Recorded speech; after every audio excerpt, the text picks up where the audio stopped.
The crowd roared. Marcus White stood defiant until a cop ripped him down, slamming him to the pavement.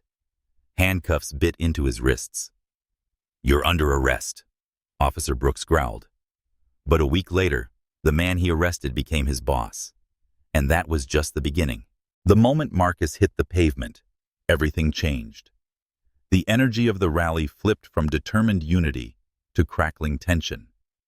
The rhythmic chants dissolved into gasps, then shouts. Phones shot up, cameras rolling. The flashing lights of reporters painted the scene in sharp bursts. Marcus winced as pressure shot through his ribs. His arms were locked behind his back, restraint biting into his wrists. His breathing was heavy, but his resolve was solid. Officer Daniel Brooks stood firm, gripping his shoulder. "You're being detained for violating public assembly laws." The crowd swelled forward, their voices rising into a storm of protest. "Let him go!" someone yelled. Others took up the cry.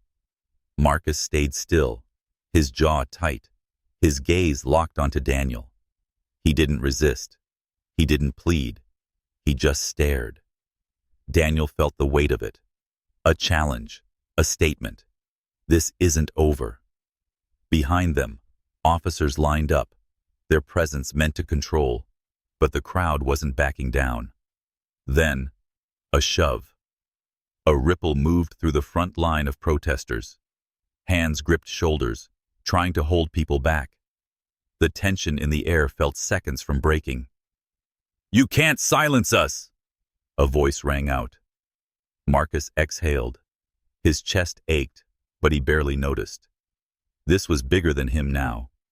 Even before they reached the patrol car, his name was already spreading. News alerts lit up screens. Headlines were being typed in real time. Footage flooded social media. The city was watching. Marcus sat in the back of the car, breathing steady, gaze fixed outside. Faces blurred past, some furious, some hopeful, all waiting. He knew what came next, and so did Daniel. The cold metal bench dug into Marcus's back, but he barely noticed. His ribs throbbed, and his wrists ached from hours in cuffs. Yet he sat upright, his posture unyielding. The dim overhead light flickered slightly, casting sharp shadows across the gray cinder block walls.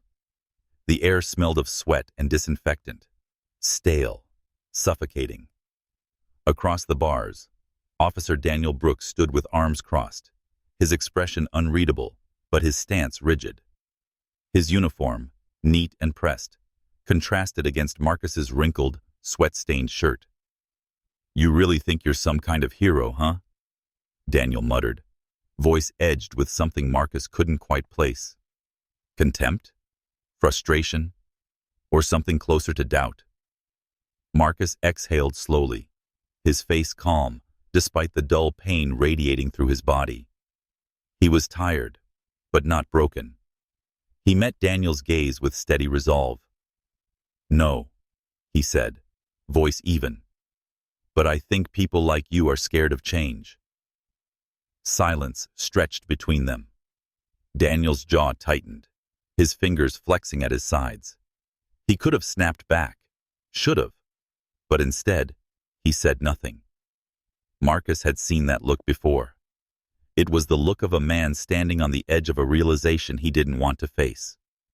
Outside, the world was on fire. Through the small, reinforced window, the distant hum of voices echoed against the walls. A protest, growing, spreading. The city wasn't letting this go. News stations ran the footage of Marcus's arrest on repeat, the impact of his body hitting the pavement, the restraint, the cuffs, the anger in the voices of the people surrounding him. Headlines flared across every screen. Unjustified detainment, police under fire. Civil rights organizations called for action. Public figures spoke out. The department was cornered. 48 hours. That was all it took. The metal door clanged open, the sound sharp and final. A tired-looking officer gestured toward the exit. "Charges are dropped," he said, barely meeting Marcus's eyes. Marcus stood slowly, feeling every bruise, every ache, but also every ounce of vindication. He stepped past Daniel without a word, but as he neared the door, he hesitated, just long enough to look back. Daniel hadn't moved. His expression was tight, his lips pressed into a hard line. For the first time, he didn't look victorious. Marcus walked out to a roar. The crowd outside erupted the second he stepped into the light. A wave of cheers, chants, and fists raised in solidarity. Daniel watched the news later that night, his grip tightening around the remote. He had done his job. So why did it feel like he had lost? The precinct was quieter than usual that morning, but the tension in the air was suffocating. Officers moved through the halls stiffly, their conversations hushed. The news had broken just hours ago, but it hit like a wrecking ball. A federal investigation, corruption, misconduct. Everything the department had ignored for years was now under a microscope. Several senior officers were removed overnight. And then came the part no one expected. Marcus White, the man dragged off a stage and thrown onto cold pavement just days ago, had been appointed independent overseer of police reform. Daniel Brooks read the announcement twice, then a third time. It still didn't make sense, but reality didn't care. That morning, Marcus White walked through the precinct doors, and every conversation stopped. All eyes turned. Some officers glared, their expressions tight with resentment. Others looked away, pretending to be focused on their screens or shuffling papers that didn't matter. And then there was Daniel. He stood frozen as Marcus moved through the room like he belonged there. Confident, collected, his suit crisp, his posture effortless. The last time they had stood face to face, Daniel had been the one in control. He had held the cuffs, made the arrest, called the shots. Now? Marcus stopped in front of him, eyes locking onto his with a sharp, knowing glint. He didn't look angry. He didn't look smug. He looked like a man who had already won. Then, he smirked. "Looks like we'll be working together, Officer Brooks." His voice was smooth, deliberate. Daniel clenched his jaw. His muscles tensed, but his voice didn't come. For the first time in his career, he felt something he didn't recognize. It wasn't anger. It wasn't defiance. It was something heavier. Doubt. For months, the precinct became a battlefield, not of fists or weapons, but of principles. Every meeting was a war. Daniel sat stiffly in the conference room, arms crossed, jaw tight. Across the table, Marcus led the discussions with unshakable confidence.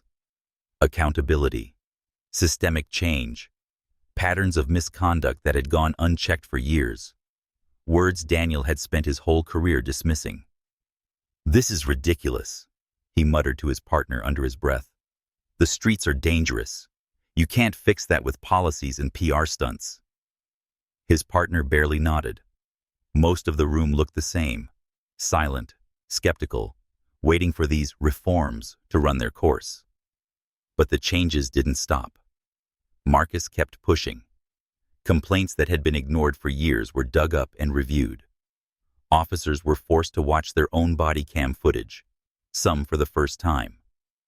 Daniel sat through one of those reviews, arms still crossed, face unreadable as a clip played on the screen.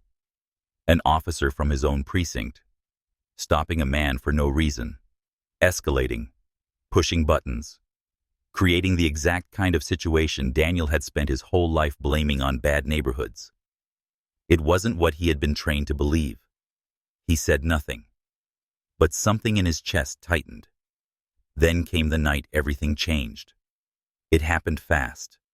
A call, a chase, a turn down an alleyway. Daniel alone, face to face with a suspect. A gun raised, a heartbeat between life and death. His training screamed, fire first. But something else, something Marcus had drilled into him, over and over, stopped him. Instead, he talked. Seconds dragged like hours. But finally, the suspect lowered the gun. No shots were fired. No lives were lost. Daniel stood there afterward, hands still trembling, heart pounding. For the first time, he questioned everything. Days later, he passed Marcus in the hallway. No words, no tension, just a nod. Marcus nodded back. Respect. The system hadn't broken. It had changed.